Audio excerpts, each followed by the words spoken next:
E aí, turma, tudo bem? Bom, hoje a gente vai falar mais um pouco sobre difração, tá? Eu decidi não entrar em mais detalhes nesse capítulo de difração, a parte mais específica, até para a gente não se alongar muito e entrar logo na próxima aula na parte de relatividade, tá? Como vocês estão sabendo, o semestre foi adiado mais um mês, o final. Provavelmente a gente vai usar esse tempo, até porque a gente está um pouco atrasado com o conteúdo, mas vai ser bom porque vai dar tempo de dar o conteúdo todo de maneira bem tranquila. Pois bem, então agora a gente vai falar sobre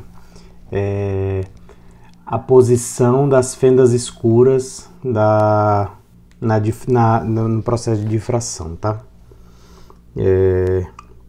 Então, na aula passada a gente viu o que é a difração de Fresnel, difração de Fraunhofer.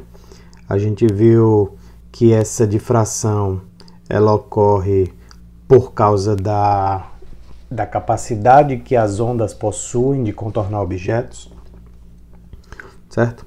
E agora a gente vai ver como encontrar a posição das franjas escuras de difração, tá? Pois bem, então a gente pode, a princípio, considerar duas ondas planas chegando deixa eu mudar a cor aqui para vocês enxergarem melhor. Duas ondas planas chegando no obstáculo, tá? Esse obstáculo com fenda única, e a gente vai considerar cada uma dessas como após passar pela fenda, né? Pela fenda única, como uma onda secundária lá pelo princípio de Huygens, tá? Que cada frente de onda possui vira outras ondas, né? Ondas secundárias. Pois bem, então, se eu considerar a difração de Fresnel, onde o obstáculo e o anteparo são próximos, nesse caso aqui, x pequeno, então a gente pode considerar várias frentes de onda, e cada uma dessas frentes de onda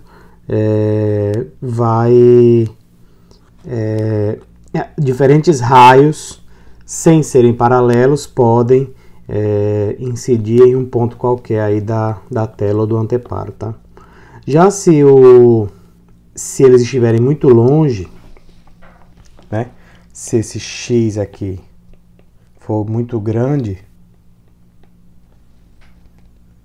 quando eu digo muito grande, é lógico que vou fazer um parênteses aqui, tá? Na física, grande ou pequeno é algo absolutamente relativo.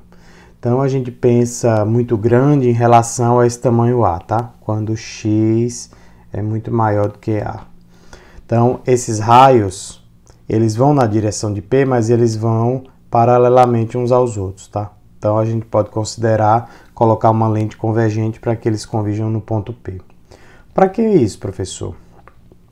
Eu estou considerando esses pontos aqui, esse ponto aqui e esses raios chegando nele, porque a princípio esses raios eles vão chegar com a diferença de fase de meio comprimento de onda. E eu vou explicar por quê, tá?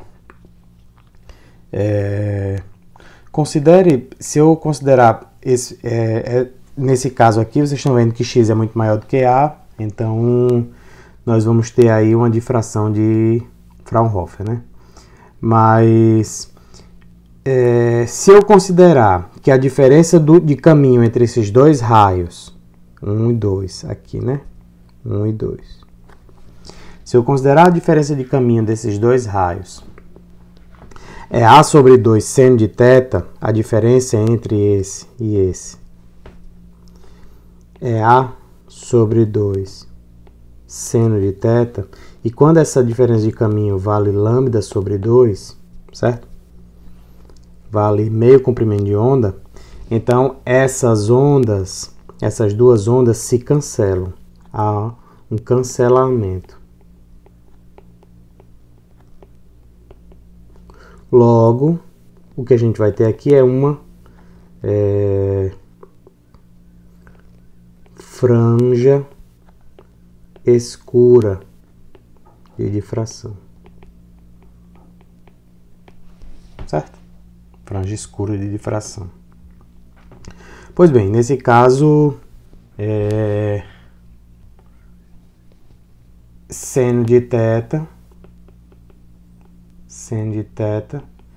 é mais ou menos lambda sobre 2. Por que mais ou menos, professor? Porque, a princípio, a gente pode considerar isso como sendo positivo para cima, negativo para baixo, certo? Tá bom? Pois bem, daqui a gente tira uma relação interessante também, tá?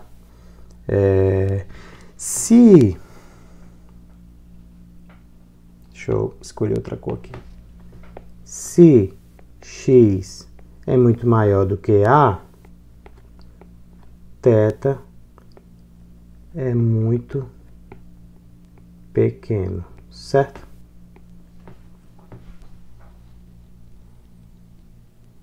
Certo? Logo, nesse caso, seno de θ pode ser considerado igual a tangente de θ, que pode ser considerado igual a θ. Professor, o senhor assassinou toda a matemática e trigonometria agora. Não, tá? Eu não assassinei porque isso só é válido quando θ é muito pequeno, certo? Quando o ângulo é praticamente zero, ou muito próximo de zero, muito pequeno. Então, nesse caso, a gente pode fazer essa aproximação, tá? Isso aqui é aproximado, certo? Nesse caso, a gente sabe que seno de θ é igual a lambda sobre A, certo? Certo? Então, nesse caso aqui, a gente pode considerar essa posição y, certo? Como sendo x lambda sobre A. Certo? Porque eu estou considerando a tangente, né? Se seno de θ é igual a tangente de θ, a tangente de θ é y sobre x, certo? Y sobre x é igual a lambda sobre A. Vezes um fator m, ou, deixa eu apagar aqui para escrever melhor para vocês, y igual a x m lambda sobre A. Então, ym. Nesse caso, o que eu estou dizendo aqui? M é 1, 2, 3 números inteiros, certo? Positivos ou negativos. Então, para fechar, o que eu estou dizendo aqui, tá? Eu estou dizendo que eu posso encontrar fendas escuras, franjas escuras de difração nas posições M1, então você tem uma franja escura aqui, outra franja escura aqui, outra franja escura aqui, assim por diante, para cima e para baixo. E você pode ter essas posições a partir do produto entre o número inteiro, que vai dizer qual é, se é a franja 1, 2, 3, 4, 5, 6 e assim por diante, vezes x, que é a distância entre o obstáculo e o anteparo, vezes o comprimento de onda, dividido por A, que é o tamanho da fenda. Certo? Então, de novo, voltando para cá, o que você vai ver? Você vai ver diferentes franjas, certo?